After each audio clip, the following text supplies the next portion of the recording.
자, 여러분 반갑습니다. 중학교 2학년들이죠. 자, 오늘은 이제 백예는 문학이라는 강의고, 우리가 저번 주에 이어서 이번 주도 OT예요. 공부 앞으로 어떻게 해야 되는지 설명을 드릴게요. 일단은 준비물이 있습니다, 여러분. 제가 원래 재수생만 가르쳤던, 재수생이면 성인이잖아. 그래서 사실은 준비물을 얘기를 한 지 참 오랜만에 얘기를 하다 보니까 약간 좀 쑥스럽네. 자, 우리 중학생 여러분, 네, 준비물 챙기셔야 돼요. 첫 번째는 노트. 그러니까 우리가 패드 같은데 필기하시는 거 예쁜 거 좋은 거 알겠는데, 학교 시험을 패드로 치면 상관이 없어. 근데 학교 시험은 전부 다 우리가 종이에다가 샤프로 쓰잖아요. 그래서 일단 노트가 있으셔야 되고, 가급적 줄 쳐진 노트를 좀 가지고 다니세요. 왜냐하면 지금 글씨 쓰는 연습이 안 돼 있어가지고 글씨가 완전히 이제 특히 남학생들은 날아다니잖아. 그럼 고등학교 올라가서 서술형 같은 거 아예 평가를 못 받고, 대학도 마찬가지야. 요즘 대학도 손으로 쓸 거야. 선생님 요즘 대학 손으로 씁니까? 레포트로 내는 경우도 있는데, 그러면 사실은 컨닝이 되는 거잖아요. 그러니까 치팅이 다 되는 거니까 다 손으로 쓰게 한단 말이야. 그래서 무조건 줄 쳐진 노트 들고 다니시고, 국어 노트 갖고 계셔야 돼요. 그리고 처음엔 쓰기 어려도 쓰다 보면은 감각이 생겨. 두 번째는 이제 샤프, 지우개, 연필도 가능합니다. 그 다음에 사색 볼펜 들고 다니시고, 그 다음에 이색 형광펜 들고 다니세요. 제가 예전에는 이게 모든 수업에서 다 들고 다니시라고 하니까 다 챙기는데, 요즘은 안 챙겨. 끝까지 안 챙겨. 다음 주에 꼭 약속이 여러분 저랑 갖고 오셔야 됩니다. 자, 일단 준비를 먼저 말씀드렸고, 수업에 대해 설명을 할 건데, 첫 번째로 지금 제가 여기 쓰는 이 교재가 15년 전에는 고3 교재였어요, 여러분. 그러니까 국어가 그만큼 엄청 어려워진 거예요. 자, 왜 그러냐면 여러분, 이 지역의 해강 중이죠. 해강 중이었나? 센텀 중이었나? 작년에 1학년 시험 쳤던 학생들 중에 기억이 날 텐데, 시험 범위가 윤선도의 오우가였어요. 그럼 여러분, 중1 때도 오우가를 배우고, 고3 수능에서도 오우가를 내고, 아니 도대체 국어는 뭐가 다른 건데? 수학은요, 정비례, 반비례 함수를 배우죠. 1차 함수도 아니야. 정비례, 반비례 함수를 배워요. 그런데 고3이 되면 초월함수의 극한, 삼각비도 아닙니다. 삼각함수의 미분을 배워요. 그럼 수학하고 차이점 뭐냐면, 수학은 중1 때부터 차곡차곡 뭔가 쌓이는 이 개념 체계가 아주 정확한 과목인데, 국어는 역사가 짧다 보니까 그게 안 돼 있어요. 그래서 중1 때도 오우가, 고3 때도 오우가, 뭐가 다른데? 결국 이제 제가 해내야죠. 그래서 제가 내린 결론은 뭐냐면, 지금 여러분 지규법 처음 듣는 사람 손 한 명도 없어요. 자, 그래, 지규법에 대한 정의를 써보세요. 쓸 수 있는 사람 손? 쓰시구나. 네, 훌륭합니다. 지금 제가 이제 간식을 사드리고 있는데, 나중에는 한 달 뒤쯤에는 간식 몰아주기 같은 거 해가지고, 이제 한 명이 뭐 스벅 쿠폰 뭐 3만 원, 5만 원 이런 거 받는 거 해보려고 해요. 제일 공부 잘한 친구들이나 성적 제일 많이 올린 친구들. 근데 봐라 얘들아, 너희가 대부분의 경우 시의 정의 써봐. 시의 정의 쓸 수 있는 사람 손? 오, 예, 훌륭합니다. 함수의 정의 쓸 수 있는 사람 손? 수학에서 함수의 정의 쓸 수 있다. 봐, 수학은 훨씬 손드는 친구들이 많은데, 국어는 왜 덜한 거냐면, 다시 한번 얘기할게요. 역사가 짧으니까 정리가 좀 안 돼 있어. 그래서 제가 다 해드릴게요. 내 말이 다 맞다는 건 아닌데, 고3 때까지는 내 말이 맞다고 생각하시면 되고, 물론 학교 선생님이 내신 출제진이시니까 학교 선생님 말씀 잘 들으시고 필기 잘 해오세요. 근데 그게 수능이라든지 일반적인 공부까지는 안 돼. 자, 그러면 중1을 대상으로 왜 그 얘기를 하는 거냐? 아니, 맞잖아요. 학교 내신하고 수능하고 다른 것도 사실은 말은 안 돼. 그래서 실제로 여러분, 중학교 때부터 고등학교 수능까지 쓰이는 개념이 동일합니다. 그러니까 언제부터 물어보라? 중1, 2 내신부터 물어보더라고. 그래서 중1, 2 내신부터 나오는 표현법들을 오늘 싹 다 정리를 해보려고 하고, 자, 그러면 이제 제 수업을 듣는 방법에 대해서 안내를 드릴게요. 지금 습관을 잘 잡으셔야 돼요. 이제 첫 번째는 뭐냐면, 일단은 수업을 듣는 목표 첫 번째는 이해하는 데 초점을 두세요. 두 번째는 수업이 지나가 버리면 까먹잖아. 근데 우리는 영상으로 보기도 하고, 제가 중간중간에 판서를 쓸 수 있는 시간을 드리거든요. 두 번째는 판서를 쓰세요. 자, 세 번째는 여기까지 하면 그냥 수업만 딱 듣고 머릿속에서 그냥 있다가 휘잉 하고 없어져요. 복습을 꼭 하셔야 되고, 복습을 할 때는 눈으로 읽어보는 눈복습과 손으로 한 번 더 쓰는 손복습을 할 건데, 저랑은 손복습을 하실 거예요. 여러분이 고등학교 올라가서 그 어떤 학교도 내신 1등급 받는 최고의 방법은 손복습을 3번 정도 하시면 내신 1등급 나옵니다. 근데 중학교 때는 여기까지 하실 필요는 없긴 한데 눈복습, 손복습을 한 번 이상은 하셔야 돼. 자, 네 번째는 제가 간단한 테스트지 같은 걸 드릴 거예요. 얘는 서술형 대비로 드릴 겁니다. 자, 이제 집에 보내드렸을 때는 뭐 오픈북이죠, 사실상. 뭐 이거 보고 쓰셔도 되니까. 그런데 나오셔가지고는 여기서는 테스트를 실제로 칠 거니까, 특히 우리 방학 특강이잖아. 방학 때는 시간이 있으니까 테스트일 거니까 알고 계시겠고. 자, 그 다음에 다섯 번째로 과제가 나갈 건데 약간 좀 걱정은 돼요. 그러니까 사실은 지금 여러분이 고1 딱 시험을 치잖아요. 엄청 어려운데 뭐 수학이야 공부도 되게 많이 하고 체계가 있어가지고 뭐 엄청 어렵더라도 2년 뒤에 잘 하거든. 근데 국어는 잘 없어. 그러니까 선생님 수업 들으면서 부지런히 좀 해주셔야 되거든요. 그럼 많이 바뀌어 있을 거고. 근데 문제는 저랑 하는 국어 수업만 어렵다고 느끼시는 것 같아. 여러분 진짜 고1 때 이 지역에 있는 특정 내신학교 내신은 진짜 엄청 어려워요. 그래서 그걸 대비하려면 지금부터 좀 어려운 걸 해야 되는데, 제가 해보니까 지금 이제 레벨 테스트를 우리가 친 거거든요. 예, 어려운 거 하기 힘들 것 같고 딱 수준 맞춰서 갈 건데, 이것보다 더 어려운 게 필요한 친구들은 어제 목요일 수업이 곧 중3 수업이었어요. 중3들하고 같이 들을 수 있게 제가 월반을 시켜드릴 테니까 그 수준에 따라서 정리하시면 되겠습니다. 자, 여기까지 수업 OT는 끝났고요. 제 연락처. 이거 중요하다, 이거. 잡힙니까? 그 다음에 중요한 건데, 학생 한 명 한 명 밀착 관리톡이라는 게 있어요. 그래서 여기에다가 과제라든지 테스트 결과라든지 자료 보충 영상 공유를 해드리니까 오늘 신규 학생들이 이걸 전부 다 개설을 하시고, 조교쌤 이거 좀 이따가 쉬는 시간 안내해 주시고요. 애들 간식 먹을 때. 그리고 어제 애들 좀 챙겨줘야 되는 거 아시죠, 이거? 예. 그거를 이렇게 해야 되는 것 같아. 교육하면서요. 자, 여기까지 정리하시고, 자, 여기까지 되셨습니까? 자, 이제 7번째인데, 우리가 이제 이렇게 교재가 나갈 건데, 교재에는 아까도 얘기했어. 손복습을 하셔야 돼. 그리고 8번째로 우리가 이렇게 테스트라든지 프린트 한 거는 지금 들고 다 듣고 계시죠? 자, 이제 잡고 계세요. 여기 딱 펼쳐보시면은 개념이 싹 정리가 되어 있을 겁니다. 방금 프린트 한번 펼쳐볼까요?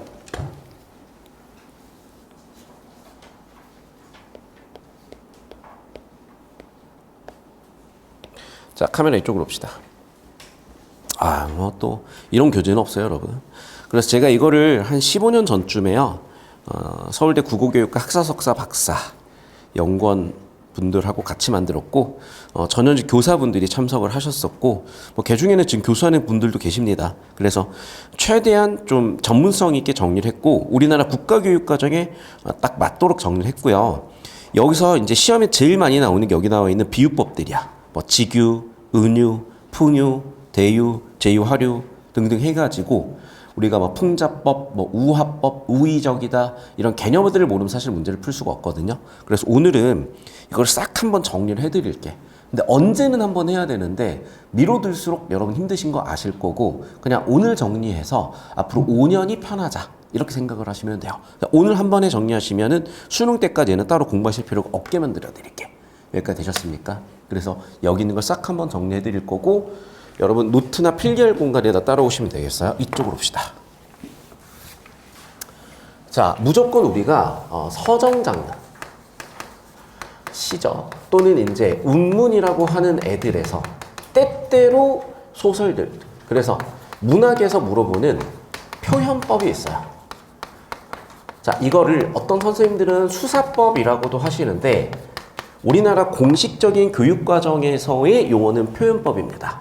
수사법은 조금 맥락이 다른데 왜 그러냐면, 수사법은 원래 어디였었냐? 고대에 아시죠? 그리스라는 나라 아시죠? 중학교 2학년 역사 시간에 배우셨을 거야. 고대 그리스에서 법정에서 변론할 때 쓰였던 그 변론의 기술로서 수사법이라고 불렀던 거예요. 그러니까 사실은 이제 수사법을 뭔가 이렇게 수식, 형용하는 거랑 좀 구분을 못 하시거나 아니면 뭐 비슷한 뜻이기도 해요. 수사법이 사실은. 그러니까 이런 뜻으로 이제 보시기도 하는데 얘보다는 표현법이 좀 더 정확한 표현이라는 거 알고 계시고 표현법은 크게 세 가지로 분류가 됩니다. 비, 변, 강이라고 기억하시고 비유법, 변화법, 강조법이 있어요. 자, 그럼 이제 우리는 비유법부터 하나씩 볼 건데 자, 오늘의 첫 번째 개념입니다. 비유법. 자, 비유법은 원래 내가 표현하려고 혹은 원래 내가 가지고 있었던 생각을 원래의 생각, 어려운 한자어로 관념이라고 합니다. 그걸 원관념이라고 하고요. 밑에다 풀어 써드릴게요. 원관념이 뭐라고? 원래 하려고 했던 원래의 생각이 있어요.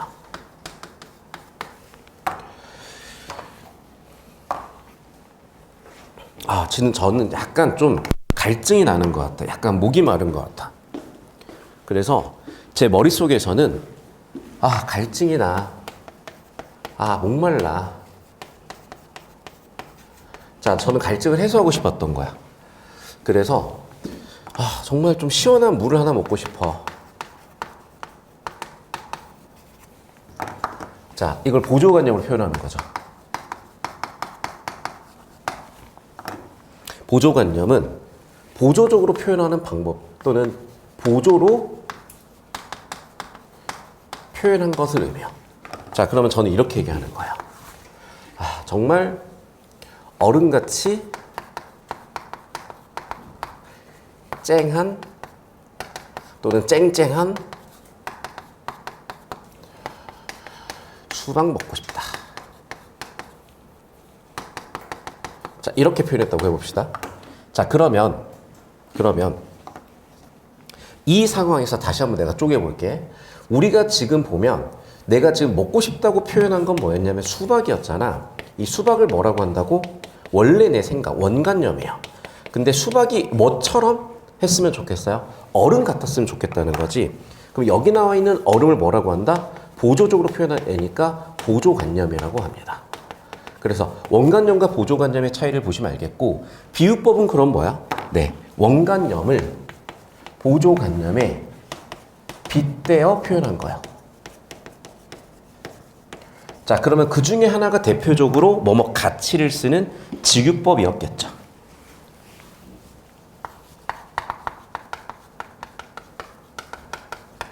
됐니? 여기까지? 그래서 비유법 다시 정리합니다. 원관념을 보조관념에 빗대어 표현. 자, 제가 빨간색으로 이렇게 밑줄 친 애들은 좀 이따가 서술형 테스트를 칠 거거든. 그래서 얘는 꼭 기억을 하셔야 돼. 자, 밑에 있는 거는 예시 설명이니까 적어두시면 암기에 도움이 돼요. 원관념을 보조관념에 빗대어 표현한다. 다시 한번 얘기하지만 지금 해놓으셔야 편해요. 자, 두 번째 보겠습니다. 선생님 그러면 아까 얘기했던 직유법은 뭘까요? 자, 직유는 매개어가 정확하게는 비유를 해주는 비유의 매개어가 직접 드러난 거야.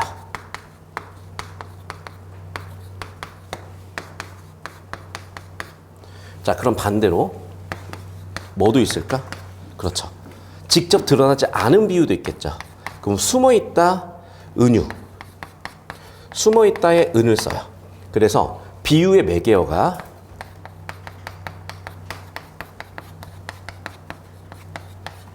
숨어있는 비유예요.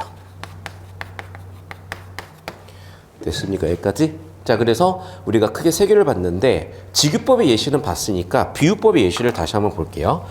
그리고 얘도 직유법과 비유법을 공식처럼 설명을 해둘게. 예를 들면 이런 거야. 직유법은 A 같은 B 이렇게 같은 또는 A인 양 A인 듯 보시면 A와 B를 얘가 중간에서 이렇게 연결을 해주잖아. 이렇게 두 개를 연결해주는 애들을 좀 어려운 말로 매개라고 해요. 그래서 연결해주는 말이니까 연결 단어, 연결 어휘. 그래서 매개어라고 생각하시면 되고 A 같은 B 이렇게 비유한 거야. 자, 그럼 여기서 진짜로 하고 싶었던 얘기는 같은이 아니라 B였을 거 아니야. 그래서 이 B를 뭐라 그런다? 원관념이라고 하고요. A를 뭐라 그런다? 보조관념이라고 해요. 자, 그러면 예시 공식에다 그대로 넣어볼까? 얼음 같은 수박이죠. 카메라 잡힌지 한번 봐주세요. 자, 그러면 여기서 원관념과 보조관념 구분 한번 해볼까? 같은은 일단 매개어라고 한다 그랬었죠? 내가 얘기하고 싶은 건 얼음이 아니라 먹고 싶은 수박이야. 그래서 수박을 원관념, 얼음을 보조관념이라고 합니다. 자, 두 번째, 비유로 많이 쓰이는 걸 이제 예를 들어 볼게요. 내 마음은 호수다. 자, 얘는 어떤 꼴이냐면 그래서 A는 B다예요. 자, 그럼 봐봐. 매개어가 따로 있는 게 아니라 그냥 조사만 붙어 있잖아요. 그러니까 이렇게 매개어가 인듯 인양 같은 게 지금 없잖아. 그래서 은유라고 하는 거고, 이렇게 A는 B이다 꼴로 돼 있으면 이걸 은유법이라고 해. 그럼 하고 싶은 얘기는 호수가 아니라 내 마음이니까 여기서는 내 마음, A가 원관념, 호수가 보조관념 되시겠어요. 자, 벌써 우리는 비유법에서 제일 많이 쓰이는 지급법과 은유법까지 했고, 필기를 싹 한번 정리하고 영상을 잠깐 끊겠습니다. 분한테 제일 많이 물어보는 순서대로 써드릴게요. 네 번째는 의인법이에요. 자, 의인법은 뭐냐? 사람 아닌 대상을 사람에 비유한 거야. 근데 의인법이 범위가 되게 넓습니다. 자, 대표적으로 우리가 놓치면 안 되는 의인법 중에 하나가 뭐가 있냐? 이런 거예요. 고전시가 같은 걸 보면 갑자기 백구야 라고 불렀어요. 보통 백구는 흰 새를 의미하거든? 근데 얘들아 봐봐. 백구는 원래 뭐였어? 새죠. 근데 새를 야라고 불렀잖아. 이 야의 이름이 뭐냐면 호격조사라고 하는데 뭐 어려운 말이죠. 나중에 차차 배울 거예요. 별건 아니고 그냥 부르는 말이야. 그럼 새를 불렀잖아, 얘들아. 그럼 새를 부르는 순간, 야! 라고 부르는 순간 듣는 사람이 생겨버리잖아. 즉, 얘를 부르는 순간 얘가 뭐가 돼버려요? 청자가 돼버려요, 얘들아. 됐죠? 그럼 봐. 지금 일단 기본적으로 시는 누가 있어? 부르는 사람이 있죠. 화자가 있죠. 부르는 말을 썼다는 거는 뭐가 또 전제되어 있어? 그렇죠. 화자, 부르는 사람이 있는 거야. 그럼 봐봐. 화자가 있고 청자가 있고 야라고 불러버렸네? 뭐가 이루어지고 있는 거야? 대화가 이루어지고 있는 거죠. 그래서 백구야라고 부르는 순간 일단 첫 번째 뭐라 그러냐면 부르는 표현법을 돈호법이라고 해요. 자, 이제 5번 세트로 볼게. 돈호법은 뭔가를 부르는 표현법이야.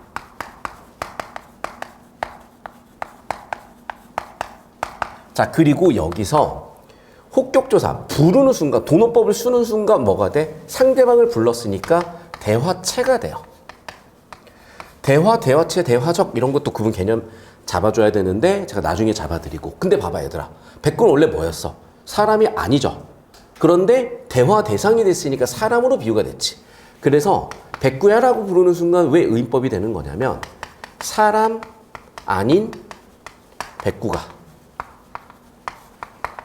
대화라는 사람만 갖는 속성 지닌다고 본 거죠. 그러니까 불렀겠지. 그래서 백구야 부르는 순간 뭐가 돼버린다? 의인법이 돼버려요. 백구야 부르는 순간 돈어법이고 대화체고 의인법이 된다고. 여기까지 되셨어요? 자, 이쪽으로 또 와서 자, 그러면 이제 다섯 번째 구분해야 되는 건 뭐냐면 화류법이에요. 원래 중학교 때 집합을 배우는데 여러분은 집합을 배우나요? 집합 배우셨나요? 고1 때 배우시나요, 그러면? 뭐 어려운 건 아니에요. 그런데 이제 이런 거야. 화류법과 의인법은 이렇게 교집합이 있다고 생각하시면 돼. 그래서 무슨 얘기냐? 의인법만 속하는 게 있고 화류법만 속하는 게 있고 둘 다인 게 있어요. 그러니까 화류법은 뭐냐? 무생물을 생물에 빗댄 거야.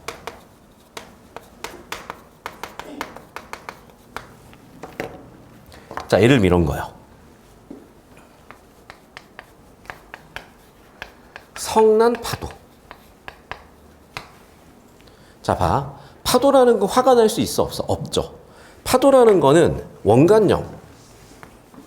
얘는 무생물이에요. 그런데 파도를 화가 나 있다고 표현했으니까 보조간형? 근데 화가 나 있다? 누구만 화가 나 있어? 인간이 화를 낼 수 있는 거잖아. 즉, 얘는 성나다라는 감정을 갖고 있다고 봤다는 거죠. 그럼 결국에는 원간염인 무생물이 보조간염 감정을 갖고 있다고 표현을 했고, 감정을 갖고 있는 건 인간만 가능한데, 일단 첫 번째는 그래서 여기서, 의인법이구나도 되는데, 봐봐. 사람은 동시에 생물이기도 하잖아. 파도는 무생물이잖아. 무생물을 또 뭐에 빗댄 거야? 생물에 빗댔으니까 얘를 화류법이라고도 할 수도 있는 거야. 그래서 예를 들면 성난파도는 이렇게 둘 다에 속하는 애가 됩니다. 그런데 아까 제가 얘기 드렸다시피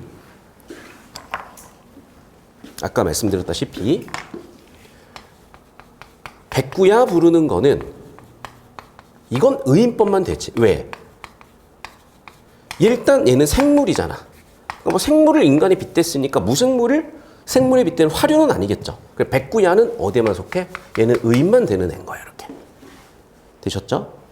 자, 마지막에 화류법. 예를 들면 마지막으로 또 화류법만 되는 거 한번 볼게요.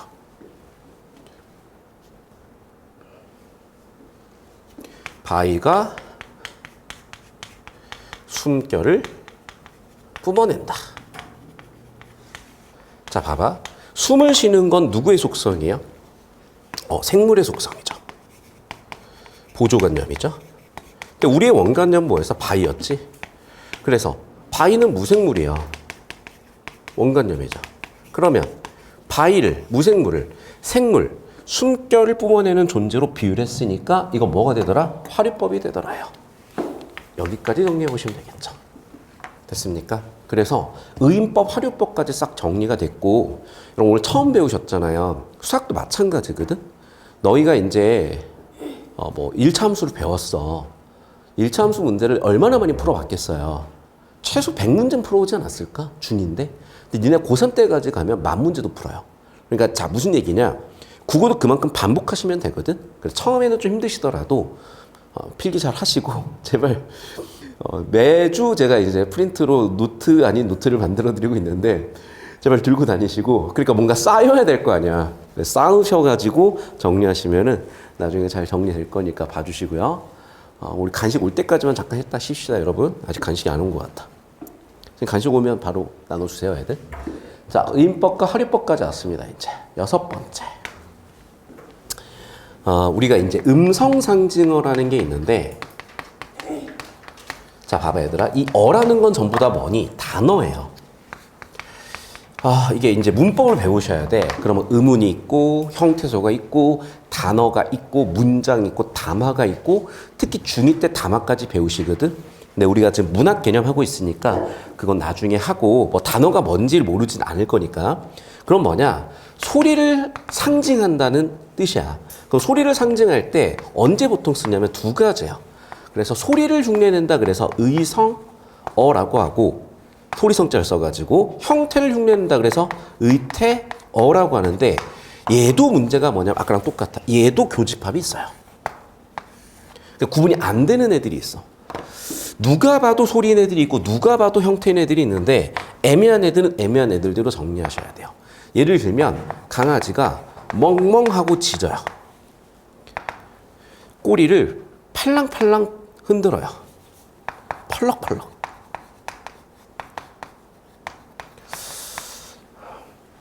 제 전 여친이 뭐 까마득한데 뭐 있었는지도 기억이 안 날 정도지만, 전 여친 강아지 중에 외식코기가 있었어요.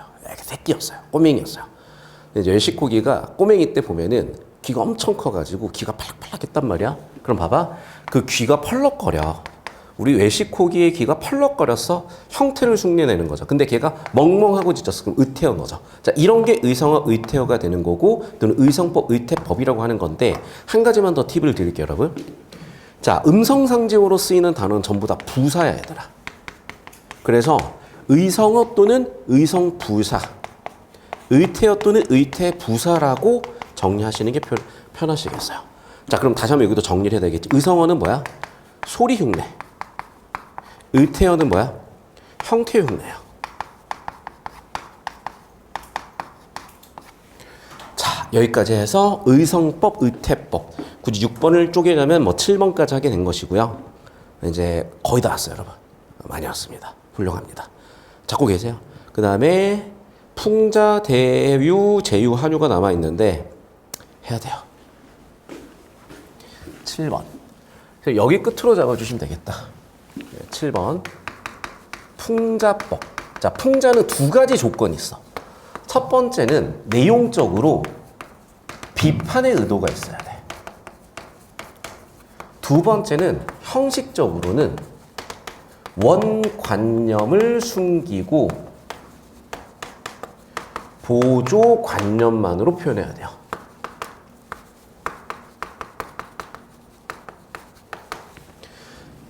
풍자법 또는 풍유법이라고도 하는데, 자, 예를 들면 이런 거야. 이솝우화 아시죠? 그럼 기억나는 것 중에 하나가 뭐가 있냐면, 늑대가 있었고, 뭐 두루미인가 학인가 있었는데, 이제 약간 역지사지의 그런 교훈이었잖아. 자, 그럼 봐봐. 역지사지 못하는 인간을 비판하는 게 원관념이었던 거죠.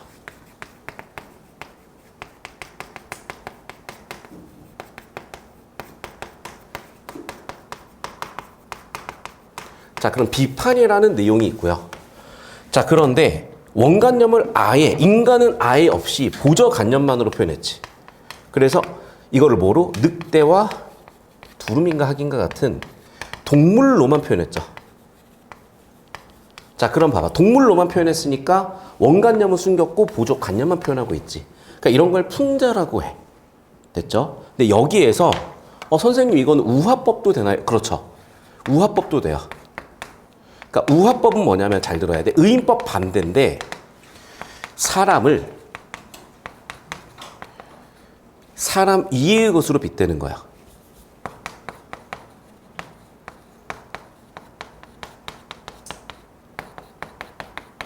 지금은 뭐에 빗댔니? 그렇죠. 사람을 늑대나 학으로 빗대놨죠. 이게 우화법이야. 우화법과 비슷한 게 우위법이야. 우위법은 뭐 돌려서 얘기한다. 우회법이라고도 하는 선생님이 계신데, 사실 이제 지금 개념 정리 중이라서 하나하나 이제 비슷한 개념들을 묶어서 보시면 되겠고, 우화법이다, 우위법이다. 이게 사실 우회법은 아니거든. 그러니까 우화법에서 우위법이 나왔다고 봐야 돼. 이렇게 묶어서 정리하시면 되겠고, 선생님 저 끝으로 갑시다. 칠판이 많이 거있네. 그 다음에 9번은 대유예요. 대유는 쉽게 얘기하면 대신 비유하는 건데, 두 종류가 있습니다. 제유법이 있고 환유법이 있어요. 자, 그러니까 봐봐. 중학교 때 제유 환유를 낼까? 중3 때 내는 학교를 좀 봐서 그래. 고1 때는 두말할 필요도 없이 내요. 그러니까 애들아, 고1 됐다고 제유 환유를 친절하게 설명해 주는 학교가 또 있을 거로 기대하시면 안 돼. 그러니까 지금 정리하셔야 돼요. 그러니까 내가 이게 뭐 과해 예를 들면 1차 함수와 2차 함수처럼 난이도 차이가 훅 나. 그럼 내가 이걸 구분을 했을 거예요. 근데 솔직히 지금 여기까지 배운 마당에 이건 조금 덜 나오니까 조금 덜 할까. 이게 되게 애매하고 이솝 우화 모르는 사람 없다니까요. 그리고 당장도 양반전 배우지 않았니 너희? 양반전도 일종의 풍자거든. 그 다음에 이번에 또 뭐 나왔어? 춘향전 나온 애들이 있을 거야. 학교 시험범위 춘향전이었다 손. 그래 해강중. 정확히 기억하고 있죠? 그럼 그 춘향전이 뭐야? 그것도 일종의 풍자거든요.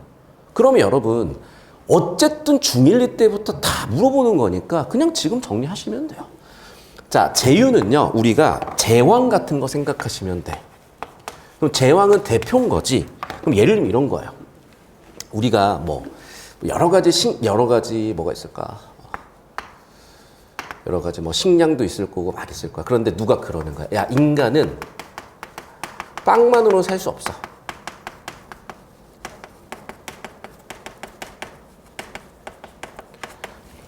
잠깐 영상 끊어볼까요? 우리는 사실 빵 말고 그럼 뭐 라면 먹으면 되죠. 뭐 밥도 먹으면 되죠. 즉 여러 가지 식량이라는 것들 중에 대표를 하나 뽑아 놓은 거예요. 자, 쉽게 생각하면 이거야. 여러분 집합을 배우면 쉬운데, 자, 식량이라는 전체 집합이 있다고 합시다. 그 아래 뭐 빵도 있고 밥도 있고 뭐 고기도 있고, 근데 나는 그 중에 대표적으로 빵을 가지고 얘기하고 싶은 거야. 이렇게, 자, 제왕, 즉 대표가 되는 애로 비유하는 거야. 그 제유는 그럼 뭐다? 전체 요소 중에 대표 요소로 비유하는 거. 그러니까 식량에 관련된 여러 가지 요소를 대표인 빵을 가지고 비유하는 게 제유고, 환유는 이런 거예요. 야, 여기 누가 머리냐? 여기 누가 대가리냐?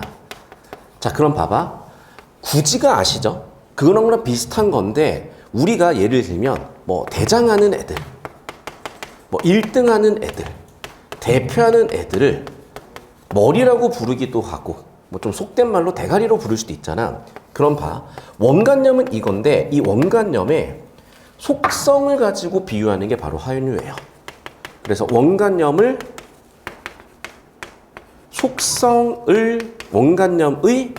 속성을 비유하는 게 환유다. 자, 정리할게요. 제유는 전체 요소 중에 대표 요소로 비유하는 게 제유고요. 환유는 원관념의 속성을 비유하는 게 환유야. 대장, 1등 대표를 머리로 비유한 게 바로 환유예요. 됐니? 여기까지 필기하시고, 혹시 이해 안 되시면 질문하시면 좋겠고, 영상은 여기까지고요. 자, 우리 교재 지금 2개 있는데, 방금은 이제 개념을 싹 정리한 거고, 얘를 또 매일, 제가 봤을 때는 매주 하나씩 나가야지, 이걸 또 하루에 막 3개, 4개 나가면 여러분 다 도망갈 거예요. 그래서 이제 말고 방금 OX 문제 풀었던 그 교재입니다. OX 문제 푸셨던 교재 21페이지인데요. 읽어보시면 돼요, 여러분, 사실은. 그래서 뭐, 예를 들면 죽이라는 게 엄청 귀한 음식은 아니기 때문에 뭐 가난을 표현한다. 그 다음에 잉어가 되게 예뻤나 봐. 그러니까 잉어가 뭐 다른 물고기들보다 뭔가 이렇게 품위가 있어 보이고, 사람들이 잉어를 볼 때 뭔가 아름답다고 느끼거나 고상하다고 느껴서 이렇게 얘기한 것 같고, 그 다음에 이제 잔나비는 그 원숭이 비슷한 것도 생각하시면 되는데, 뭐 일이나 잔나비 이런 애들이 막 몰려다니면서 옛날에는 뭐 동물도 공격하고 사람도 공격하고 했을 거 아니야. 그래서 부정적인 세력이라고 하는 거고, 꽃이나 매화는 생명력인데, 하나 써놓읍시다. 매화는 지조나 절개를 상징했고, 나중에 차차 이제 설명을 드리겠지만, 예를 들면 이런 거예요. 중세 기독교 사회였어. 그럼 신앙심이 되게 중요했을 거야. 그런 것처럼 우리는 그때 중세 유교 사회였고, 중세 유교 사회에서는 뭐 왕에 대한 충성을 절대적인 걸로 생각을 했거든요. 신앙심을 절대로 생각했던 유럽처럼. 그래서 왕에 대한 충성, 지조절개를 상징하는 매화가 매우 중요했던 거고, 매화가 왜 그러면 지조절개를 상징했냐면, 매화가 피는 계절이 있었어요. 매화가 피는 계절은 이제 겨울이 좀 끝나가긴 하는데, 다른 꽃들은 좀 피기 어려운 시절.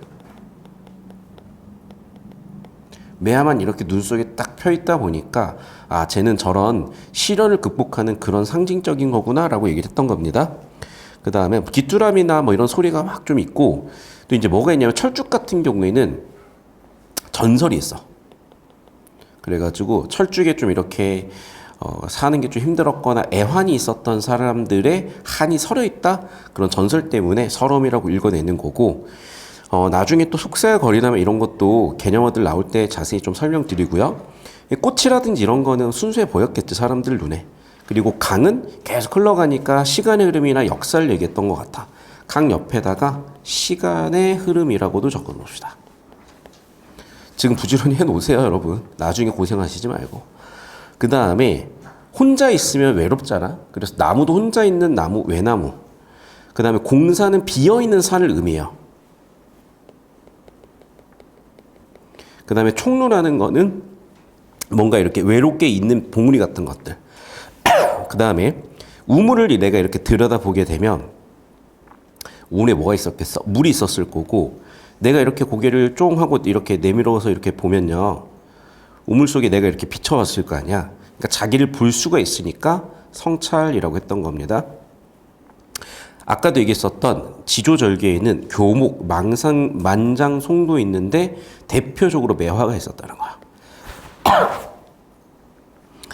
그래서 이 정도 읽어보시면 되겠고, 자 이제 OX 문제 풀면서 작품 같은 거 같이 보셔야 되니까 OX 문제 풀어볼 텐데, 자 여러분 여기서 이제 오늘의 12번째 개념이에요. 매개체 또는 매개물. 아까 직유법에서 A와 B를 연결해주는 단어를 매개어라고 했다고 했었잖아요. 여기도 마찬가지야. 그래서 매개체라는 거는 두 개를 연결해주는 게 매개체인데 어려운 게 아니에요. 예를 들면 지금 여러분이 배가 한참 고플 때잖아. 내가 배가 고픈데 저기 바깥에 딱 봤더니 갑자기 이제 맘스터치가 보여요. 그 맘스터치를 딱 보는 순간 오늘 저녁 메뉴를 뭘 먹기지? 자 그럼 봐봐. 여기서 나는 이 맘스터치라는 간판을 보고 저녁 메뉴를 떠올렸잖아. 그럼 봐. 내가 간판을 통해서 저녁 메뉴를 떠올렸으니까 간판이 생각을 나게 하는 연결을 해줬죠. 이거를 매개해줬다고도 해. 매개해주는 대상이니까 매개체라고도 해요. 또는 매개물이라고도 해요. 이해되셨죠? 매개체라는 게 별게 없어요. 그래서 좀 이따가 이제 이 작품을 해석하면 이게 매개체고 작품에서는 이런 게 매개체로 쓰이겠구나가 이제 보이실 거거든. 필기 다 되셨니? 자 그러면 이쪽으로 와서 이제 보실 텐데, 자 봐봐. 맨 처음에 시를 딱 시작을 할 때 생각을 해봐. 이 사람은 아무 생각 없이 그냥 가만히 있었을 거야. 시적 화자는. 그런데 문득 이게 뭔 냄새야? 라고 냄새가 났겠죠. 그러니까 시적 화자가 이 무슨 냄새지? 라고 했던 거고, 여러분 냄새는 무슨 심상이죠? 후각적 심상이죠. 그럼 이 후각적 심상 때문에 이게 뭐지? 고향 느낌이 났어. 그럼 봐.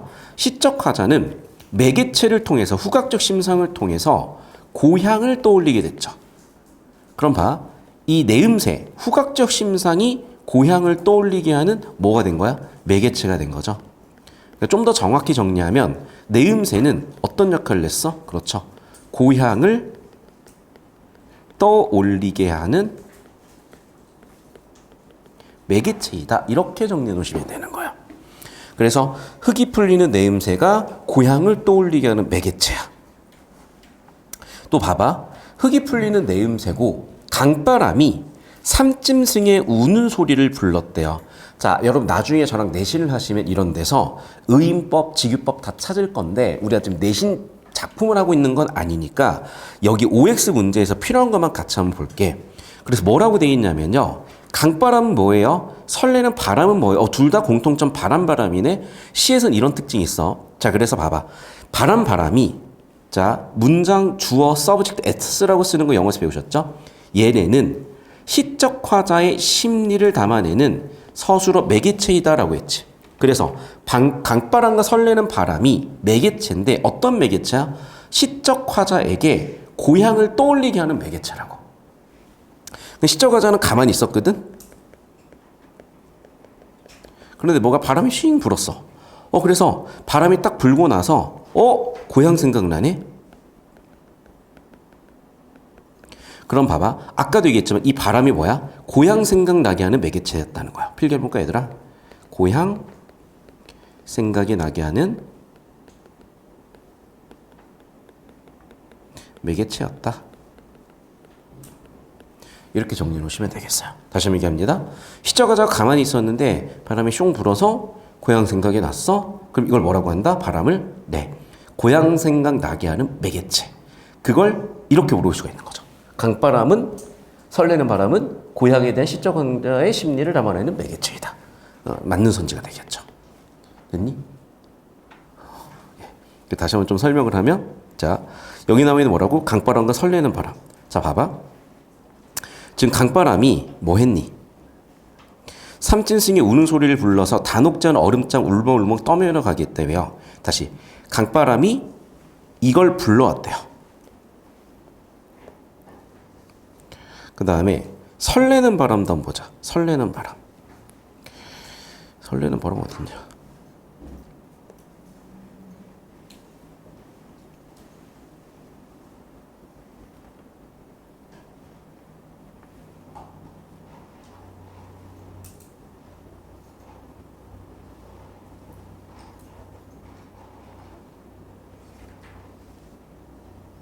다시. 그래서 강바람이 이렇게 고향에 대한 이미지를 불러왔으니까 맞는 선지 되겠고. 자, 이제 오른쪽으로 넘어와 볼게요.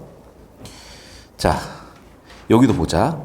남풍과 추풍인데 화자가 동경하다는 건 화자가 좋아하는 거고, 아까도 얘기했지만 예를 들면 고향이 될 수도 있고 뭐 이상향이 될 수도 있고 탈속이 될 수도 있고 기타 등등이에요. 그러니까 여러분, 남풍과 추풍이 화자가 동경하는 세계와 화자를 매개한다 그랬었는데, 아까도 얘기했지만 화자가 동경하는 세계가 고향이나 이상향이고 고향이나 이상향을 생각나게 하는지 봅시다. 자, 그럼 봐봐. 화자가 그냥 가만히 있었는데 봄바람이 분 거야. 그러니까 혼자 상상을 해보는 거죠. 산 너머 남촌에 뭐가 있나 보구나. 자, 그럼 봐봐. 이 사람이 생각하는 산 너머 남촌이라는 공간인데, 얘들아, 이런 거야. 우리가 아무 말 대잔치를 하는 경우도 있지만 교과서에서 배우는 작품이니까 아무 말 대잔치가 아니라 뭔가 산 너머 남촌과 관련된 얘기를 할 거예요. 그럼 그게 뭘까? 첫 번째는 이런 거죠. 꽃 피는 4월이요. 밀 익는 5월이요. 근데 봐봐, 벌써 꽃이 피고 있으니까 이거를 아름답다고 사람들은 느껴. 그러니까 이런 거야. 아, 선생님, 저 꽃이 아름다운지 모르겠는데요. 선생님, 뭐 저는 미리 읽는 게 좋은 건지 모르겠는데요. 그 말도 맞는데 그건 개인 취향이고, 우리는 보통의 사람들이 어떻게 생각하는지 일단 배워보는 거예요. 그럼 보통의 사람들이 봤을 때 꽃 피면 좋다고 생각을 하지. 왜냐면 생각을 해봐. 우리가 봄놀이, 꽃놀이를 가잖아요. 여름놀이를 가진 않아요. 여름에는 피서, 더워가지고 피서, 그러니까 더운 어떤 열기를 이렇게 피하려고 하는 게 피서거잖아. 그리고 또 봐봐. 가을 되면 어떻게 되니? 수확철이잖아. 단풍놀이 가잖아요. 그러니까 우리가 보통 놀 때 보잖아요. 뭔가 꽃이 핀다든지 아니면 뭔가 수확이 있다든지 이럴 때야. 그래서 꽃도 그렇고 밀도 그렇대. 꽃 같은 경우에는 좀 뭔가 겨울을 이겨낸 결실 같은 걸 의미하고, 밀 같은 경우도 수확 같은 결실을 의미하죠. 그러니까 사람들이 이게 결실을 의미하기 때문에 다 긍정적으로 보는 거고, 그러면서 우리가 향수도 뿌리고 다니는데 진달래 향기 얼마나 좋겠어요. 보리 냄새도 그 냄새가 나쁘지 않거든. 자, 그러면서 나는 어떻게 돼? 남촌서 그렇게 남풍이 불면 나는 되게 좋대요. 됐니? 자, 그럼 봐봐. 이런 것들을 실어서 오는 남풍이지. 자, 그럼 정리하면 이거야. 자, 산 너머 남쪽에 있을 때 내가 여기 화자 여기 있다고 쳐봐요. 여기가 남쪽이야. 그럼 남쪽에는 뭔가가 있을 거야. 그런데 뭔가 바람이 슝슝슝 해가지고 와서 바람이 불어가지고 나한테 이 냄새를 전해주잖아요. 그럼 난 남쪽이 되게 긍정적으로 생각이 들어. 그럼 이 바람 때문에 남쪽에 대한 생각이 나게 되겠죠. 자, 이걸 문장의 형식으로 정리해 볼게. 그림도 그리시고. 그럼 뭐니? 그렇죠. 남풍이 산 너머 남촌의 긍정적인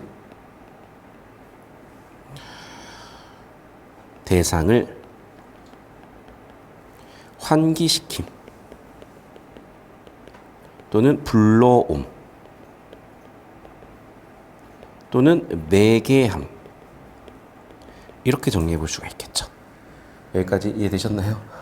힘들어도 필기하세요, 여러분. 부지런히 해놓으시고. 그러니까 선생님도 막 20살에 뭐 재수, 삼수 이런 게 너무 지금 생각해 보면 좀 안타까운 시간들이야. 왜냐면 사실 그렇잖아요. 지금 이 나이 때 하고 나서 할 게 뭐 공 말고 더 있겠어. 그래서 사실 학원에 안 오면 또 뭐 할 건데. 그러니까 참 여러분이 이런 거야. 일본이잖아요. 그럼 뭐 클럽 활동이라 그래가지고 뭐 야구부, 뭐 농구부, 뭔가 되게 취미 활동 같은 것도 할 게 많고 그래. 근데 이제 우리나라는 어쩔 수가 없어. 여러분이 이 나이 때 할 수 있는 게 제일 안정적인 게 공부예요, 사실은. 아니면은 뭐 야구 해야 되는데 야구 선수로 성공할 거 아니면 뭐 축구 선수로 성공할 거 아니면 취미 정도잖아, 사실은. 그러니까 여러분이 뭔가 인생을 걸어볼 만한 게 어쩔 수 없이 일어나는 인적 자원이 중요한 나라고 부지런히 하시고, 사실 중학생들도 다 생각이 있거든요. 다만 이제 그 생각을 정리하는 시기니까. 자, 부지런히 해보시면 되겠고, 그럼 여기 나와 있는 것처럼 남풍은 화자가 동경하는 남쪽 마을에 대한 세계를 매개한다 볼 수 있겠고, 자, 다도 한번 볼 건데 다는 되게 어렵잖아. 그러니까 빨리 찾아보자. 추풍을 찾아보자. 여기잖아. 자, 그럼 봐봐, 얘들아. 뭐가 추풍의 낙엽 같은지 봐야 돼. 그럼 주어를 찾아야 되는데 그나마 뭐가 있어? 내 마음이 있죠. 자, 그럼 무슨 상황이었어? 자, 봐봐. 이 사람이 뭐뭐 하고저, 그러니까 하고자 하는 거야. 고자 하는 거야. 뭐뭐 하고자 하는 건 뭐야? 의지고 바람이에요. 자, 의지고 바람인데 어떤 상황인지 보자. 여기 나왔네. 노친의 소식을, 부모님의 소식을 목적어 오야 내가 몰라요. 나의 소식을 우리 엄마가 알까 모르신다는 거지. 왜 그때는 뭐 DM이 있었겠어, 핸드폰이 있었겠어. 그럼 벌써 여기에 상황이 주어졌죠. 어떤 상황이야? 노친과 노부부와 우리 어머니, 늙으신 어머니와 단절되어 있고 연락도 지금 안 되는 상황이니 얼마나 걱정이 돼요. 그럼 이 상황에 대한 반응, 해결 방법은 뭐겠어? 빨리 가까워져야 되거든. 근데 가까워지려고 하는데 뭐가 가로막고 있어요? 산과 강물이 막혀 있죠. 그러니까 지금 단절된 상황이 심화되고 있으니까 문제 상황이야. 그럼 문제를 해결해야 될 거 아니야. 그럼 어떻게 해결할까 해서 봤더니 달은 어떻게 돼 있어? 엄마 계신 곳에도 있고 나도 있죠. 그러면 달을 통해서 내 마음을 전할 수 있지 않을까? 물론 말도 안 되는 여기였겠지만은 또 봐봐. 구름 같은 경우에는 나와 내가 봐봐. 구름을 딱 봤어. 쭉 지나서 엄마한테 구름이 가까이 갈 수도 있는 거죠. 달도 마찬가지고. 그럼 봐봐. 달이 이런 상상을 해보는 거지. 내 마음을 전해줄 수 있지 않을까? 구름이 내 마음을 전해줄 수 있지 않을까? 그래서 달, 구름 이런 게 내 마음을 전해줄 수 있지 않을까? 또 새가 되면 되지 않을까? 흐르는 냇물이 되면 되지 않을까? 이런 얘기예요. 자, 그런데 봐라. 이게 다 가능한 얘기야, 불가능한 얘기야? 전부 불가능한 얘기잖아요. 그러니까 결국에는 해결 방법이 없는 그런 불가능한 상황이야. 그럼 이 사람은 어떻게 하겠어? 되게 좌절적이겠죠? 그래서 뭐라고 느끼고 있는 거야? 자기 자신의 삶을 추풍, 가을바람의 낙엽처럼 방황하는 존재라고 한 거야. 추풍의 낙엽은 뭐해? 방황. 그래서 나 되게 추풍의 낙엽같이 방황하는 존재 같아. 나 엄마 쪽에 갖고 싶은데 갈 수가 있나? 못 갈 것 같은데? 그럼 얘들아 잘 봐야 돼. 여기 나와 있는 달, 구름, 흐르는 물, 그 냇가에 냇물 할 때 그 내야, 나는 새, 이런 거는 전부 다 매개를 할 수가 있는데 낙엽은 방황을 하니까 매개를 할 수가 없겠죠. 그래서 여기는 왜 틀린 거야? 추풍 때문에 틀린 거야. 됐니? 그러니까 추풍은 매개를 해주고 있지 않아. 하지만은 달, 구름, 내나 새는 매개를 해주고 있습니다. 정리합시다. 나에서는 남풍이 남쪽에 대한 매개를 해줍니다. 다에서는 뭐가 매개를 해줬다고? 달, 구름, 내, 새 이런 게 매개를 해준 건 아니고 매개의 가능성을 만들어줬지. 반면에 남풍은 매개체죠. 그래서 정리하면 추풍은 매개를 해주지 않았고 가능성을 넣었기 때문에 틀린 선지 되겠어요. 필기해 놓으십시오. 어렵지는 않죠. 수업 들으면. 네. 열심히 들으시면 되고 어쩔 수 없어요, 얘들아. 이거를 고등학교 올라가서 하면요 굉장히 많이 고생하세요. 지금 조금 하나하나 배운다고 생각하시고 선생님도 좀 재밌게 하고 싶은데 우리가 또 좀 친해지면 또 재밌는 얘기도 할 수 있지 않겠어요? 자, 필기 다 되셨으면 이제 넘어가서 그 다음 문제 볼게. 자, 26페이지입니다. 자, 여러분 이거는 이제 너무 행복해요. 그냥 O 치시면 돼요. 그러니까 봐봐 얘들아. 제목은 뭐냐? 전체 내용을 대표하는 거죠.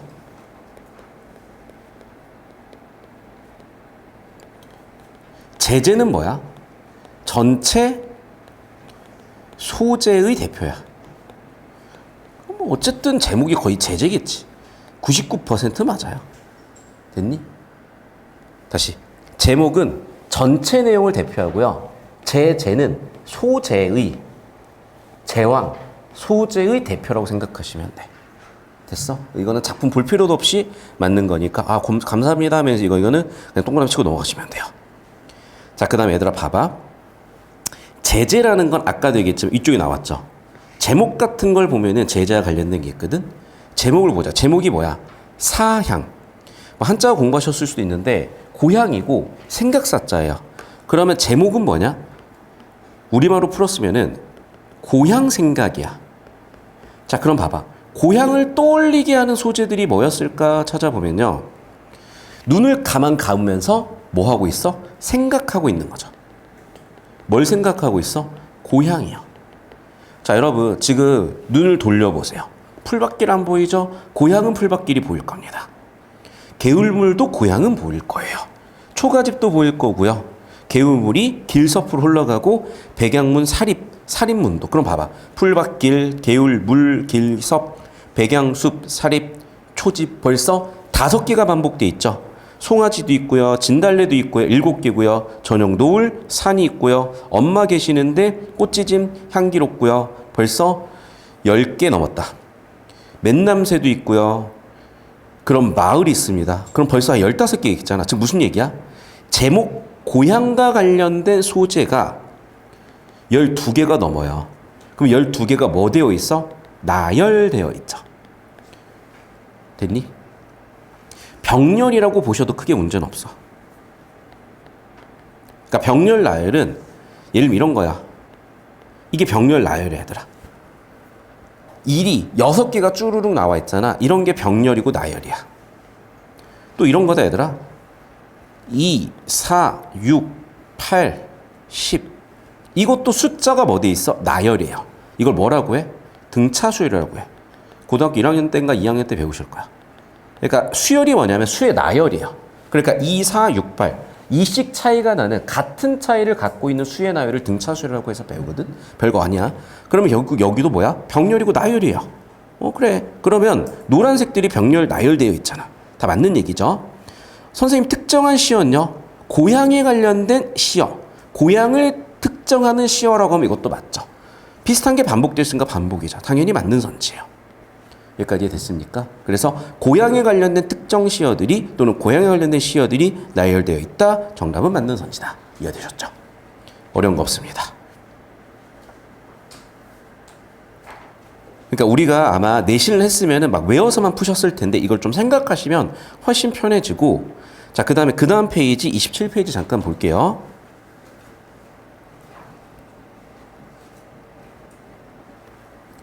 자, 시상은 시인의 생각과 상념이요.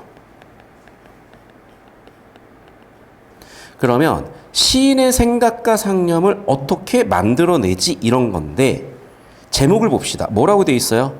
그릇이요. 근데 그릇을 그릇이라고 하고 그릇이라고 했네. 왜? 엄마는 그러니까 여러분 어머님 세대는 아니야. 내 어머님 세대도 아니야. 그러니까 이 정일글씨면 거의 여러분 할아버지 세대이지 않을까 싶어. 여러분 할아버지 할머니 세대의 엄마들은 글을 잘 모르시는 경우가 많았고 그러다 보니까 그릇이라고 쓰지를 못하고 그릇이라고 쓰셨다는 건데 아우 무식해 이게 아니라 정강가죠. 왜? 자식들 위해서 가족들 위해서 희생하시느라 제대로 못 배우고 그런 느낌이 드니까. 그럼 봐. 일상생활의 소재는 그릇이죠. 근데 그릇을 우리 엄마는 그릇이라고 쓰시고 여기에서 엄마가 가지고 있는 아이들에 대한 사랑, 가족에 대한 마음, 가족에 대한 사랑, 그걸 뭐라 그러지? 가족애라고 하죠. 이런 걸 느낄 수 있다. 맞는 선지고. 여러분 뭐 이런 게 있어. 뭐가 있었지? 뭐였지? 보고의 독이 뭐 아름답다? 기억나요? 그런 시 배우셨잖아. 그래서 친구가 자식 때문에 독한 마음 가지고 뭐 담배를 끊었다, 뭐 술을 끊었다 그런 시가 있는 거잖아. 거기도 보면은 부모의 사랑, 아버지의 사랑 같은 거잖아. 여기서 마찬가지 읽어보시면 아마 엄마의 사랑 정도라고 보시면 되겠어요. 그러면서 이제 어떻게 돼 있어? 여기 나와 있죠. 보면은 나는 부끄럽대요. 왜 부끄러운데? 엄마랑 비교를 해보는 거야. 엄마는 삶을 통해서 말을 만드셨는데 나는 내가 내 삶을 통해서 말을 만든 게 아니라 국어 사전을 통해서 고민 없이 말을 만들고 있는 거야. 그래서 나는 사전을 통해 쉽게 말을 찾았고 엄마는 삶을 통해서 어렵게 말을 만드셨기 때문에 나는 쉬운 인생. 우리 엄마는 어려운 인생. 그럼 뭐든지 어렵게 이룬 것들이 좀 가치가 있다고 생각을 하니까 난 엄마의 인생이 되게 가치 있다고 생각을 하고 내 인생은 가치가 없다고 생각을 하면서 약간 자기 반성을 하고 있는 거거든. 그런데 이 생각이 다 어디 시작을 했던 거야? 그릇 시작을 했다는 거죠. 그래서 일상생활 그릇에서 시작을 해서 시의 발상, 엄마의 삶은 가치 있고 나의 삶은 가치가 좀 덜한 것 같아. 나는 좀 반성해야 되겠어. 이게 바로 맞는 선지가 되는 이유까지도 정리해 보시면 되겠어요. 그러니까 여러분 아니 뭐 근데 힘든지도 몰라 사실 너희는. 아니 물론 이제 힘들 수도 있죠. 힘들 거예요. 그런데 지금 이렇게 OX 문제를 저랑 같이 하시면은 얼추 한 500문제 푸실 거야. 아 근데 벌써 10문제 넘게 풀었어요 오늘. 그러니까 우리가 이거를 쭉 하시면요 어느새 여러분이 고3 때까지 얘는 안 하셔도 돼. 그러니까 지금 잘 해놓으시면 돼요. 좀만 힘들죠. 아 정말 힘들다 그치. 자 그러면 한 문제만 더 하고 잠깐 쉬어볼까요? 자 여러분 이제 이런 겁니다. 식량 하면은 뭔지 모르겠지. 그러니까 식량 얘기하면 이거는 추상적인 거야. 그런데 예를 들면 우리가 빵 하면 이런 구체적이야. 우리가 간식하면 간식 뭐 먹지? 몰랐었죠. 근데 여러분 메뉴 뭐 시켰어요? 초코라떼 시키셨나요? 그럼 봐봐. 초코 라떼 이러면은 구체적이 되는 거야. 무슨 얘기인지 알겠죠?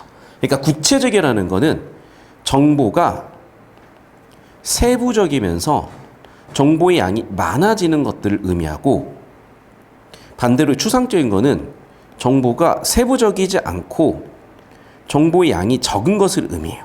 그래서 정보의 양의 비교를 해봤을 때 세부적이냐 세부적이지 않자 양이 많냐 적냐 가지고 구체적이냐 추상적이냐 구분해 볼 수가 있고 어려우면 나중에 한 번 더 설명할게요. 또는 이런 거야. 구체적이라는 거는 우리의 오감, 시각, 후각, 청각, 미각, 촉각 같은 정보가 있으면 구체적이고 오감 정보가 없으면 추상적이라고 하는데 이거 여러분 사실 중2, 중3 때 다 비문학에서 배우거든요. 구체적이다, 추상적이다 이런 거 배워요. 그러니까 나중에 차차 배우시면 되겠는데 시는 모든 시가 구체적인 대상에서 시상이 나와요. 이거는 그냥 100% 맞는 거야. 이걸 뭐라 그러냐면 형상화라고 하거든요. 형상화가 뭐냐? 형상이 아닌 것을 형상으로 표현하는 거야. 그러면 자 시는 기본적으로 시인의 생각이나 감정. 근데 생각이나 감정은 눈에 보이는 게 아니잖아요. 그러니까 그렇게 눈에 안 보이는 것들을 뭔가 이렇게 보이게끔 표현을 해. 그러니까 모든 시는 형상화가 있고 모든 시는 구체적 대상에서 시상 표현이야. 그러니까 이건 무조건 맞는 거거든. 자 그러면 무슨 얘기인지 잘 모르겠잖아. 이 얘기야. 이용학 시인은 무슨 얘기를 하고 싶었냐? 조선이 망한 거야. 그러면 구체적인 조선이 망했다는 그 느낌을 이 생각을 뭐로? 눈에 보이는 그래서 구체적으로 오감 정보로 처리할 수 있는 낡은 집으로 표현했다는 거예요. 다시 한번 얘기한다. 조선이 망했다는 생각을 구체적인 낡은 집, 눈으로 볼 수 있고 만져볼 수 있는 즉 구체적이고 오감 정보로 처리할 수 있는 낡은 집으로 표현했다. 그래서 조선이 망하는 건 눈에 보이는 게 아니잖아요. 사건이지. 그러니까 형상이 아닌 조선이 망했다를 형상의 낡은 집으로 표현했던 거야. 정리하면 뭐라고? 나라의 망조라고 하지. 나라의 망조라는 형상이 아닌 걸 형상이라는 뭐로 표현했다? 낡은 집으로 표현했다. 이렇게 정리해 보시면 되겠습니다. 여기까지 되셨나요? 네, 필기하시고.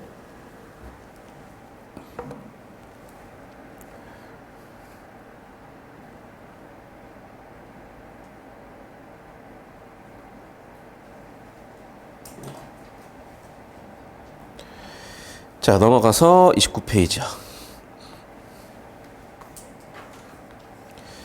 자, 주제란 시인이 시를 통해 독자에게 전달하고자 하는 바고 시를 이루는 모든 요소들은 이러한 주제를 드러내기에 선택된대요. 자, 근데 봐봐. 제목 딱 봐.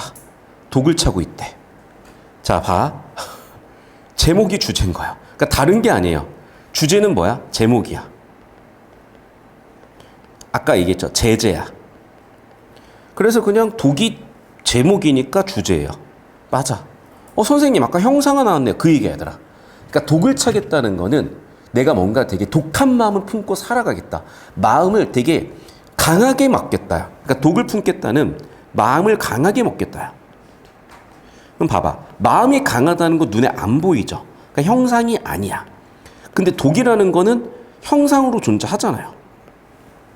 그러니까 형상이 아닌 걸 형상으로 표현했으니까 뭐라고 한다? 형상화라고 한다. 엄청 어려운 거 하셨어. 오늘 형상화까지 하셨습니다. 자, 그래가지고 더 나가면 또 힘들 것 같으니까 우리 형상화까지 딱 했고 한 10분 쉬었다가 이어서 가보겠습니다. 영상을 잠깐 끊을게요. 자, 여러분, 모든 국어 정보는 주제를 표현하려고 하는 거야. 그래서 주제의식의 연관성을 높인다, 뭐 주제가 어떻다, 이거는 그냥 무조건 맞는 거예요. 이쪽은 판단하는 게 아니야. 그러면 우린 뭘 판단해야 되는 거냐면 계절적 배경이 주제랑 관련이 있는지를 판단하시는 거죠. 그럼 계절은 봄, 여름, 가을, 겨울이잖아. 또는 봐봐, 눈이 온다, 겨울이죠. 꽃이 핀다, 봄이죠. 그것처럼 계절에 관련된 정보를 찾아보셔. 계절에 관련된 정보를 찾아보시니까 또 두 번째 힌트야, 여러분. 여러분이 제일 먼저 보실 거는 제목이, 왜냐하면 제목에 주제가 들어와 있고 제목이 제일 중요한 정보가 있어요. 그럼 제목을 보니까 뭐라고 돼 있어? 이미 답이 나왔네. 봄이 있고요. 빼앗긴 들이 있대요. 자, 그럼 봐. 빼앗긴 들. 보통은 우리가 빼앗겼다라고 한다면은 일제 강점기를 생각해요. 왜냐면 이렇게 한글을 쓰고 문학 작품이 남아 있는데 빼앗겼으면 일제일 확률이 높겠죠. 자, 그럼 일제 강점기에 봄은 없는가? 광복은 오는가겠죠. 그럼 끝났네. 계절적 배경. 봄을 배경으로 해서 광복이라는 또는 일제 강점기라는 주제의식을 표현했다. 당연히 될 수 있죠. 이해됐을까? 그래서 사실은 제목만 제대로 읽어내셔도 답을 고르는 건 크게 어렵지 않거든. 그래서 되게 쉽게 이렇게 OX 문제 푸는 걸 설명을 드리고, 이제 우리가 이게 좀 정리가 된 다음에 2학기에 이제 내신 기간 가게 되면 그때는 내신 작품을 가지고 아주 자세하게 분석적으로 보는 연습을 또 하실 거예요. 그리고 과제로 한번 여러분 문제를 좀 어려운 거, 사실은 이제 고등학교 1학년, 2학년 수준이긴 한데 문제를 한번 드려볼게요. 한번 풀어보시면 좋을 것 같고요. 자, 계속해서 31페이지 보도록 하겠습니다. 자, 여기에 역사적 인식이라고 하면은 역사적인 사건을 의미해요. 그러니까 보니까 여러분이 중학교 2학년 때 세계 역사를 배우고요. 중학교 3학년 때 우리나라 국사를 배우시더라고. 자, 그럼 봐봐. 역사적 인식. 그게 세계 역사가 됐든 국사가 됐든 역사적 인식. 그럼 봐. 역사적 사건이 없거든요, 얘는. 그래서 역사적 인식 X라고 하시면 되겠고, 선생님 그냥 안 읽히는데 어떻게 할까요? 근데 힌트를 드리잖아. 끝부분 한 4줄 정도를 보시면 돼요. 끝부분 한 4줄 정도를 보면요. 봐봐. 이 사람은 지금 뭐 하고 있어? 낚시 들고 있죠. 낚시는 시간이 많아야 되니 바빠야 되니 시간이 많을 때 하는 거잖아. 그러니까 여유야. 그러면 자연 속에서 하는 거니까 자연 친화가 되겠고, 우리가 노는 걸 좀 어려운 말로 풍류라고 하거든요. 옛날 사람들 뭐 지금 우리 인스타 보고 뭐 놀 게 있지만 옛날 놀 게 없으니까 낚시 가지고 놀았어. 낚시 풍류라고 생각하시면 돼요. 그러면서 명월, 밝은 달, 청풍, 맑은 바람이 친구가 되겠다니까 다시 한번 자연 친화죠. 그리고 나는 뭐 크게 기대하는 거 없이 그냥 늙어갈게, 안 본 지적도 있죠. 그럼 보시면 알겠지만 이 사람은 그냥 나 혼자 자연에서 파묻혀 살게, 이런 얘기를 하고 있는 거지 뭐 거창한 역사적 인식이나 사건 얘기하는 건 아니야. 그러니까 잘 들어요, 여러분. 역사적 인식이라고 하면 아까 얘기했었던 얘는 역사적 인식이 되죠. 일제강점기, 광복, 이런 건 역사적 인식이 돼요. 그런데 아까 저기 나왔었던 나 그냥 자연 친할래, 이거는 뭐 역사가 아니라 개인적인 것이죠. 그래서 여기는 개인적 인식. 정리할게요, 여러분. 이제 우리 어디? 교재 페이지 31페이지 누황사는 개인적 인식이고요. 아까 30페이지는 역사적 인식이라고 이렇게 정리해 놓으시면 되겠어요. 여러분 고생 많습니다. 훌륭합니다. 중2들이 사실 이렇게 수업 듣기 쉽지 않은데 훌륭하게 잘 따라오셨고, 자, 넘어가서 32페이지. 오늘 조금 일찍 끝내 드릴게요. 좀만 버텨봅시다. 자, 32페이지. 봐봐, 얘들아. 휴전선이면 언제예요? 1945년에 우리나라 무슨 일이 있었지? 8월 15일에 광복이 있었고, 하지만 바로 분단이었죠. 그리고 분단이 고착된 건 1950년 6월 25일 6.25 전쟁 이후에 완전히 분단이 고착이 됐잖아. 그러면 결국 휴전선이라는 거는 역사적 사건을 함축하는 지명이기도 하고 상징이기도 하죠. 분단, 전쟁이라는. 필기 다 했습니까? 그러니까 여러분 이게 쉬운 건 맞아. 근데 모르면은 인생 살면서 문제가 돼요. 왜냐면 예를 들어 우리나라에서 뭐 사실 이제 사실 저는 외국이 좀 더 편한 것 같긴 해요. 왜냐면 우리나라는 모르는 사람끼리 인사하는 문화가 좀 아니지 않니? 옛날에는 모르는 사람끼리 인사하는 문화였고, 그리고 뭐 좀 이제 아파트 주민들끼리는 인사하는 것 같기도 해요. 그런데 옛날에는 동네 다 아는 사람들이기도 했고, 해외 나가 보면 처음 보는 사람들끼리 사실 눈이 마주치면 인사를 해. 근데 사실 어떻게 보면 그게 사람에 대한 기본적인 예의라고 볼 수가 있잖아요. 두 번째는 또 이제 이런 거다. 이제 외국 나가면 지하철에 노약자석을 보통은 앉아 있어. 그러다가 노약자가 있으면 비켜주거나 아예 노약자석이 없는 경우도 있어요. 근데 우리나라는 노약자석이 비어 있어도 안 앉잖아, 아예. 약간 그런 문화 차이라고 생각을 하면 돼. 자, 그럼 봐봐. 그럼 문화 차이가 있을 때 문화를 잘 모르면 그 집단에서 실수를 하게 되고 그 공동체 살아가기 어렵잖아. 근데 우리나라 지금 문제가 뭐냐면요. 옛날에는 형, 누나, 언니, 오빠들이 되게 많아가지고 같이 이렇게 어울리면서 그런 문화를 좀 배울 수가 있었어요. 물론 그게 단점도 있지. 근데 장점도 있었어요. 근데 요즘은 그런 게 아예 없어지다 보니까 소위 말하는 사회성이 부족한 상태가 돼버려. 그럼 사회성이 부족한 걸 어떻게 채울 거냐? 이런 것들 공부하면 채우는 거야. 제목에 휴전선이 나오는 순간 역사적 사건이니까 바로 맞는 선지야. 고민할 필요 없어. 이해됐니? 자, 봐봐. 제목이 되게 중요한 거, 주제를 담고 있다 그랬었잖아요. 토픽이 주제고, 제목은 그걸 다 담고 있다 그랬었고, 그래서 제목에 이런 게 있더라 정리하시면 되겠습니다. 되셨나요? 아까 간식 드실 때 되게 표정이 예쁘고 밝았는데 슬림슬이 이제 무표정해지고 있어요. 좀만 버팁시다 여러분. 그래요. 한 8분만 더 할게요. 한 15분 정도 일찍 끝낼게요. 여러분 표정이 너무 무서워져서 조금만 빨리 끝낼게요. 첫날이고 하니까. 자, 그 다음 볼게요 얘들아. 제목이 바다와 나비야. 뭘 얘기하고 있는지 봤더니, 자, 여기 있는 그는 나비겠죠? 나비는 봐봐. 수심을 모른대. 자, 수심이라는 게 예를 들면 세상의 어려움이라고 한번 해볼게. 그러면 그 누구도 세상의 어려운 일을 알려줄 일이 없다. 그럼 봐봐. 순수하다. 준비가 안 되어 있다지.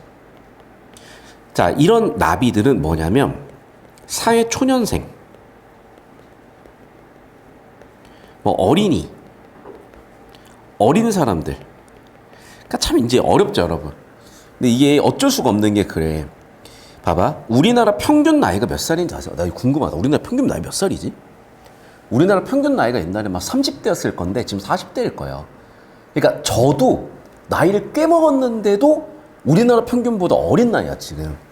그러니까 어떤 일이 벌어진 거냐면 아마 여러분은 거의 한 나이 50 먹어도 어린 나이일 수도 있어요. 그러니까 우리나라 평균을 딱 놓고 보잖아. 여러분은 0살에서 태어나서 벌써 10살을 넘어서 15살쯤 되면 그래도 난 그래도 초등학교 잼민이가 아니거든. 중학교 형하고 중학교 누나하고 중학교 언니거든. 그리고 또 고등학교 올라갈 거잖아. 그런데 여기 있는 사람들이 보이면 완전 꼬맹이라는 거지. 자, 그럼 봐봐. 어쨌든 봐봐. 우리가 살아가는 이 사회에서 이 사람들은 경험도 많고요. 뭐 꾀 같은 것도 많을 거야. 뭐 지혜도 많겠죠. 그러면 당연히 경험도 많고 꾀도 많고 지혜도 많으니까 이 사람들은 실수를 좀 덜 해요. 당연히 실패도 덜 할 거고 손해도 덜 볼 거야. 하지만 어린 친구들은 정반대죠. 경험도 없어. 꾀도 없어. 지혜도 없어. 실수 많이 해. 실패도 많이 해. 손해도 많이 봐. 그래서 나비를 그런 존재라고 본 거예요. 세상의 어려움을 모르고 순수해서 준비가 안 되다 보니까 시련을 겪는 그런 존재라고 보는 거야. 그래서 바다가 무섭지도 않고 되게 예뻐가지고 내려갔다가 위험에 젖혀서 위험 끝에 고생한다는 그런 얘기죠. 물결에 절어서 온다죠. 그런 모습을 보면서 화자는 뭐라고 생각한 거야? 참 서글프다. 너는 참 시리겠다. 이렇게 생각을 했다는 거죠. 여기까지 됐니? 그러면 어린아이들이 또는 사회초년생들이 세상에 나가서 물정도 모르고 고생을 많이 한 모습을 본 거예요. 자, 그럼 봐. 이게 인생의 소중함? 이게 뭐 가치 이런 거 모르겠잖아. 자연물은 맞아요. 나비, 뭐 바닷물, 자연물은 보는데 가치?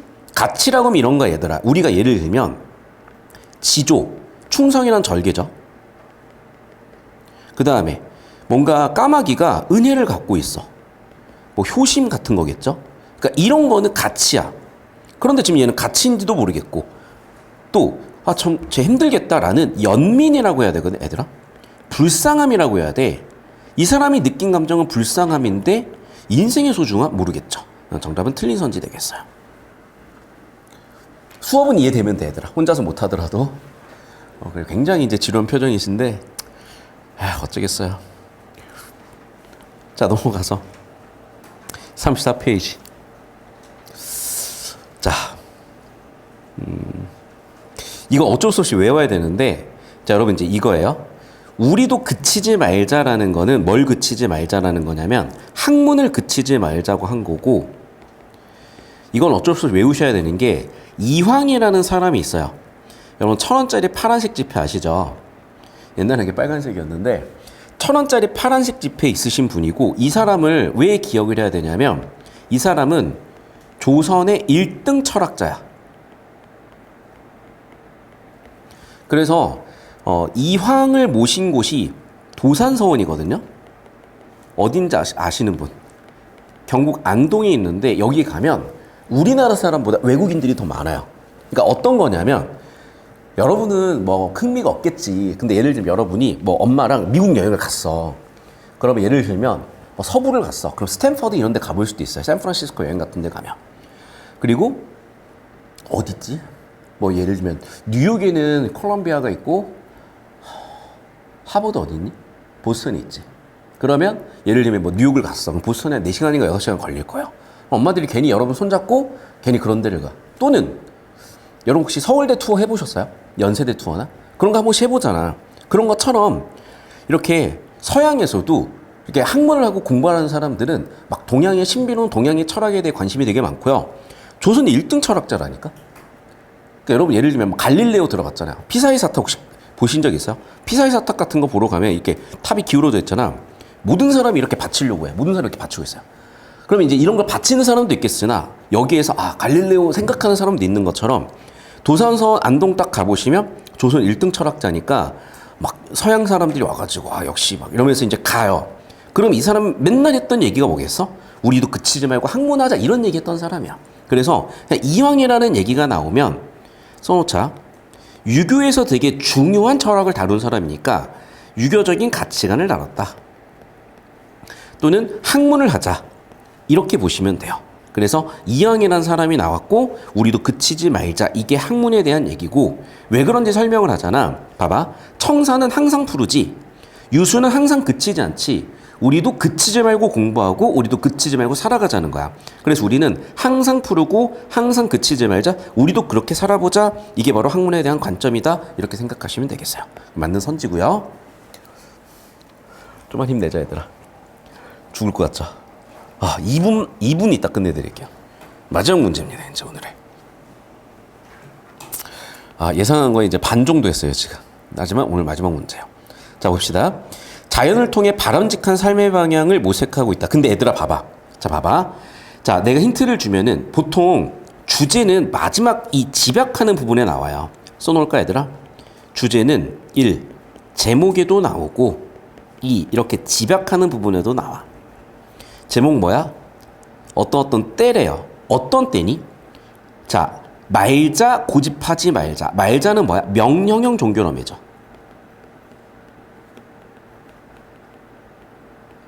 한마디로 뭐하고 있다고 봐야 돼? 가르침이 있다고 봐야 돼요. 자 그럼 봐봐. 가르침이 있다. 우리 이거 하자. 바람직한 삶의 방향이다. 야 뭐뭐 하자. 뭐뭐 하자. 이런 게 바람직한 삶의 방향이다라고 생각할 수 있겠죠. 그럼 뭐를 통해서? 여기 나와 있는 가을, 여름, 늦여름 전부 다 뭐야? 자연, 계절을 통해서죠. 자연을 통해서 계절을 통해서 뭐뭐 하자. 우리 이렇게 한번 살아보자. 바람직한 삶을 살아보자. 좀 더 구체적으로는 뭐야? 무엇인가를 거두어 들여보자요. 됐니? 우리 이제 결실 맺어보자.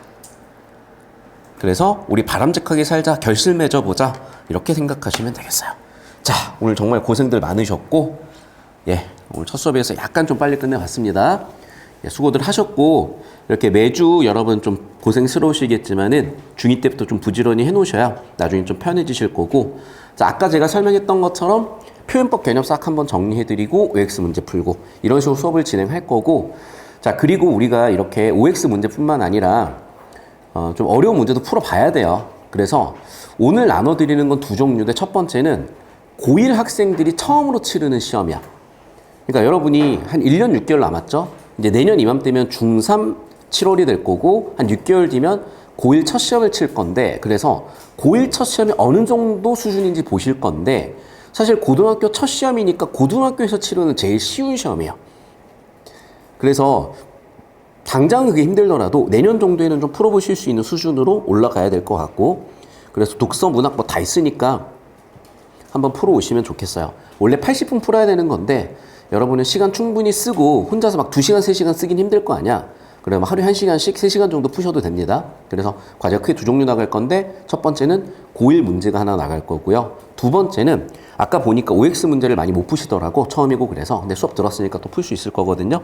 두 번째는 OX 문제.